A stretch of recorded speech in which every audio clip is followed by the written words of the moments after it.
साल में मंत्री नहीं रहा, हालांकि मैं मंत्री से कम कभी नहीं रहा, तो मुझे लोगों को परखने का अवसर तो मिल गया, लोगों को परखने का अवसर तो मिल गया। भूपेंद्र भैया जिंदाबाद। ठाकुर भूपेंद्र सिंह सिर्फ नाम ही काफी है, पर इतना जरूर कहूंगा कि भूपेंद्र भैया कभी कोई चीज भूलते नहीं है। कोई गलत फहमी में मत रहना कि मैं कोई चीज भूल जाऊंगा, मैं कभी कोई चीज भूलता नहीं, बोलता कम हूं पर करता ज्यादा हूं। और इसलिए मैं जानबूझ के चाहता हूं कि कुछ लोग ऐसा करें कि जब मैं उनको ठीक करूं तो लोग ये ना कह पाए कि भूपेंद्र भैया गलत कर। हमने आज तक किसी से कुछ नहीं कहा, और अगर हम ऐसा करते तो आज भी और पहले भी हम गृह मंत्री थे, आधे लोगों की चाल बिगड़ जाती, आधे लोगों की चाल बिगड़ जाती। जी हाँ, मध्य प्रदेश की राजनीति में अगर कोई नेता है जिसकी उपस्थिति और अनुपस्थिति दोनों ही मायने रखती है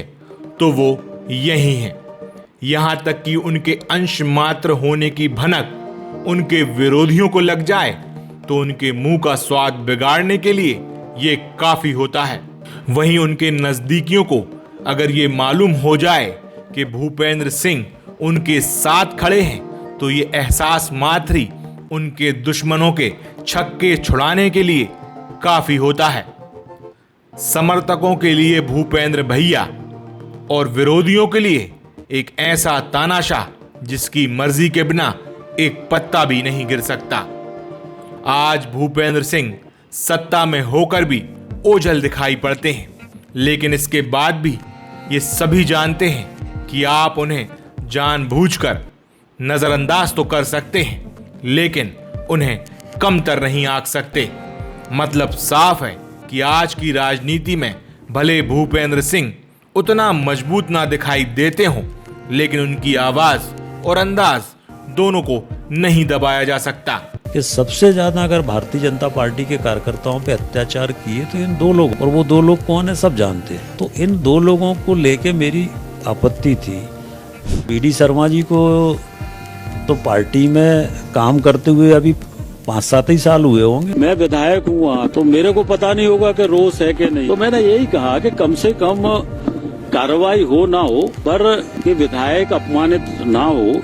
एक वक्त था जब भूपेंद्र सिंह को बीजेपी का yes-man, Chanakya, next to CM जैसे टाइटलों से नवाजा जाता था।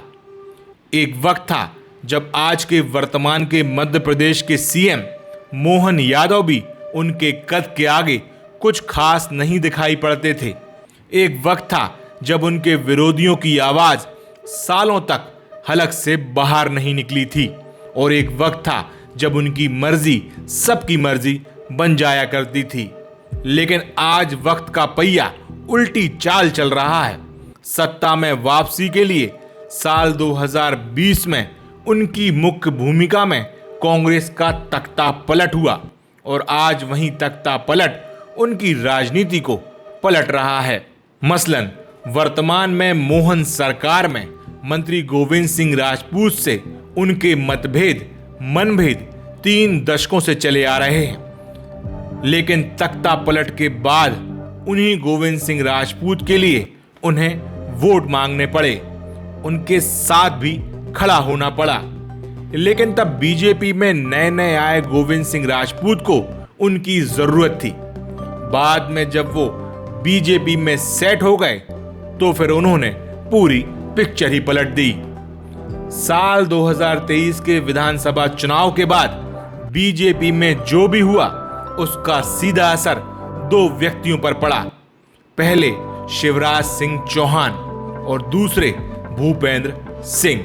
शिवराज सिंह चौहान प्रदेश से केंद्र में गए और भूपेंद्र सिंह शिवराज मंत्रिमंडल के बाद मोहन मंत्रिमंडल में अपनी जगह नहीं बना पाए, बल्कि उनके विरोधी गोविंद सिंह राजपूत मंत्री भी बने और पावरफुल भी हुए। उस पर से उनके एक और विरोधी नेता खुरई से पूर्व विधायक अरुणोदय चौबे भी बीजेपी में आ गए, और आते ही उन्होंने गोविंद सिंह राजपूत के साथ गठबंधन बना लिया, जो जले पर नमक छिड़कने जैसा था। कि सबसे ज़्यादा अगर भारतीय जनता पार्टी के कार्यकर्ताओं पे अत्याचार किए तो इन दो लोग, और वो दो लोग कौन है सब जानते हैं। तो इन दो लोगों को लेके मेरी आपत्ति थी। इसके बाद जो हुआ या हो रहा है उसकी कहानी सब जानते हैं, लेकिन इस कहानी के भीतर एक कहानी और चल रही है। वो ये कि भूपेंद्र सिंह को धीरे धीरे मालूम चल गया है कि कौन किस मकसद से उनके साथ था, यानी कौन उनका वफादार है और कौन गद्दार है। इस वफादार और गद्दार के तराजू को अगर गौर से देखें तो गद्दारों का पलड़ा थोड़ा भारी दिखाई देता है, लेकिन अक्सर दिखाई देने वाली चीज भी आंखों का धोखा हो सकती है। इसलिए अगर दूसरे पहलू को देखें तो भूपेंद्र सिंह को मानने वाले या भूपेंद्र सिंह के समर्थक अपने नेता के कमजोर वक्त में भी टस से मस नहीं हुए। चाणक्य ने कहा है, चाणक्य नीति में, कि जब सब बेईमान इकट्ठे हो जाए तो आप मान के चलो कि राजा ईमानदार। तो सारे चोर इकट्ठे हो जाते हैं, राजा को बेईमान बनाने की कोशिश करते हैं। और जब सारे चोर इकट्ठे हो जाए, कोई पार्टी नहीं है, दिन में पार्टियां हैं, रात में सब इकट्ठे बैठते। तो वो सब रात में बैठते, सबको मालूम है, और वो पूरे समय भूपेंद्र भैया के खिलाफ षड्यंत्र करते हैं। पूजा पाठ कराए जाते हैं, तंत्र क्रियाएं कराई जाती हैं, ये सब होता है, आपको भी पता। भूपेंद्र सिंह को करीब से जानने वाले लोगों में से कुछ का कहना है कि उन्होंने जाने अनजाने में कई सांपों को दूध पिलाया है जो अब उन्हीं को डस रहे हैं, जबकि कुछ का कहना है कि वो भूपेंद्र भैया हैं। सांपों को पालने और उनसे खेलने का शौक इसलिए रखते हैं क्योंकि उनके पास हर सांप के जहर का मंत्र है। कभी भूपेंद्र सिंह के खास रहे कुछ लोग आज पाला बदल चुके हैं, कुछ उनको नुकसान पहुंचाने की कोशिश भी कर रहे हैं। एक ऐसी तस्वीर सेट की जा रही है जिसमें भूपेंद्र सिंह का राजनीतिक भविष्य ना सिर्फ खतरे में बताया जा रहा है बल्कि खत्म होने की कगार पर है, ऐसा दिखाया जा रहा है। लेकिन राजनीति के जानकार इस पर अपनी अलग राय रखते हैं। उनका कहना है कि 10 सालों तक भूपेंद्र सिंह के पास सत्ता के शिखर पर रहते हुए उन सभी तालों की एक मास्टर चाबी है जो जब चाहें उस चाबी से कोई भी ताला खोल सकते हैं। वहीं कुछ का कहना है कि हर मर्ज की एक दवा नहीं हो सकती। अभी जो मर्ज सत्ता की लालच में जिन लोगों को हुआ है उसकी दवा वक्त आने पर भूपेंद्र सिंह जरूर देने की खुव्वत रखते हैं। जाते जाते अंग्रेजी में एक कहावत है, फेल टू विन, यानी हार से जीत। कुछ इसी तरह भूपेंद्र सिंह के जीवन का सफर रहा है। जो सूरज बनकर डूबता है वो फिर से जरूर उभरता है। बहरहाल भूपेंद्र सिंह के जन्मदिन पर यह थी हमारी एक स्पेशल रिपोर्ट।